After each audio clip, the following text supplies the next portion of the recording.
Who is Biker Bob, and why is he so darn cool? I'm your host, R.R. Slugger, and today we're gonna find the answers. Set 2584, Biker Bob was released in 1998 and contains a flame-spewing black motor trike and leather-clad titular minifigure. With less than 20 pieces at our disposal here, the build leaves much to be desired, though does what it can within these limitations. With a set this small, you'd be forgiven to assume it came sealed in a poly bag. However, Biker Bob is far too cool for mere cellophane.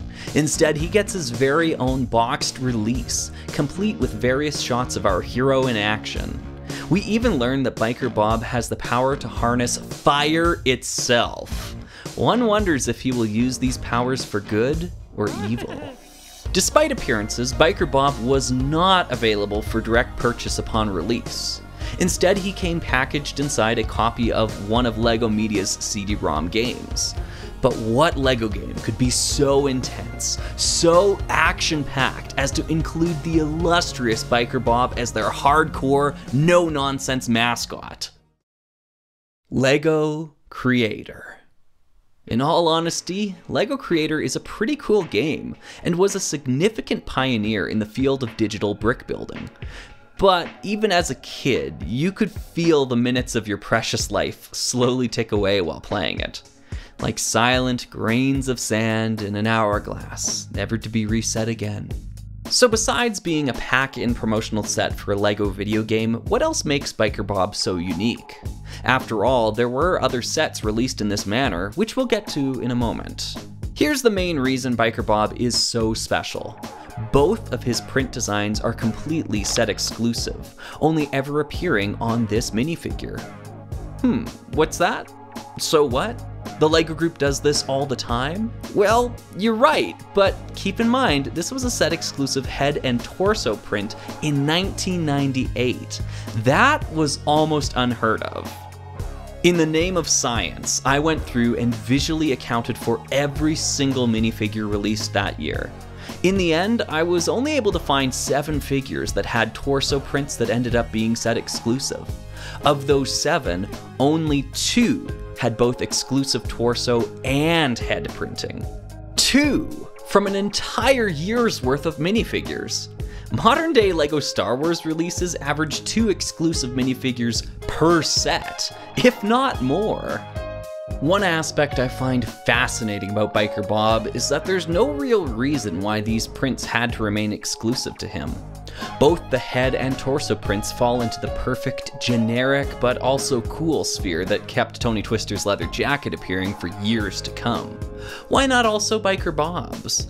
The print is also far simpler than most coming out of 1998. I think I could take a wild guess at which of these two was less expensive to produce. We would see this torso print carry on in an interesting way though. This police jacket shares many print detail similarities to the one we're looking at today. In fact, Bob's jacket is more than likely a modified version of this print. The LEGO Group was fairly keen to do stuff like this back then. Maybe the simplicity of Bob's jacket was its undoing. Printed torsos were becoming so hyper-detailed so quickly that maybe releasing something like this in a retail set past 1998 would have looked dated. I guess Biker Bob was the one guy suave enough to know that black leather never goes out of style. Bob's headpiece is probably the coolest part of this set.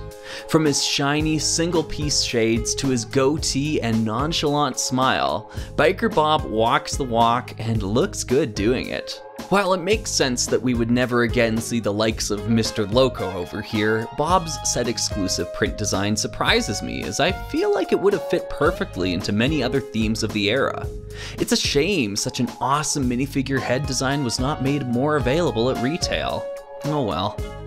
Since we're on the topic already, we might as well talk about the other video game promotional sets released that year. Let's start by taking a look at the LEGO Loco tie-in, set 2585 Hand Car, or as it's otherwise known, Track Buggy with Station Master and Cool Kid. Wait, that's not just any cool kid, that's Timmy!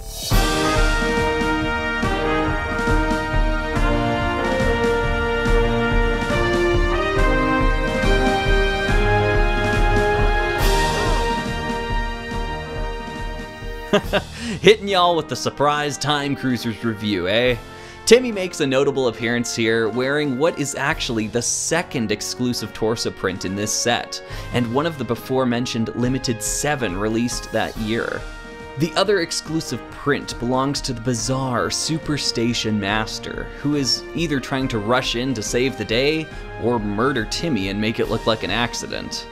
The completely yellow design here gives me some weird vibes, even if they likely weren't intentional. Tim, I don't want you hanging around this guy anymore. The handcar build in this set is pretty rad though. As advertised, it runs on standard LEGO track, and actually includes a pair of red axle pieces that took me a long time to track down when I was parting it together. Overall, this is undoubtedly a weird set. If you're insatiably curious though, I'd recommend picking it up. Though, make sure you're getting one with the proper Superstation Master head, as apparently they made a version with this imposter. Tim, I don't want you hanging around this guy either. Lastly, let's take a look at 2586, LEGO Chess King. Even though this set contains no exclusive pieces, I actually think this is the best of the 3. The king is such an important character to the game, and this set recreates him, his scepter, and his throne in remarkable detail. The beautiful ornate curves of his elaborate throne give His Royal Highness a place of luxury to plot his next move on the battlefield. The chessboard pattern in the instructions is the cherry on top of a perfect set. 2586 is quintessential for any LEGO chess fan, more so than any of the other sets with their corresponding games. Well, what a ride that was! What started as a look at Biker Bob turned into a full-on exploration of all the video game tie-in sets of 1998. Hopefully you've gleaned something new from watching this video, as I did in making it. I've got many large projects coming up on the horizon, and I'm continuing to chip away at them. It might involve missing a few Fridays here or there, but I don't want to send anything out before it's had a chance to fully cook. I've been your host, RR Slugger, and I'll see you next time for another video.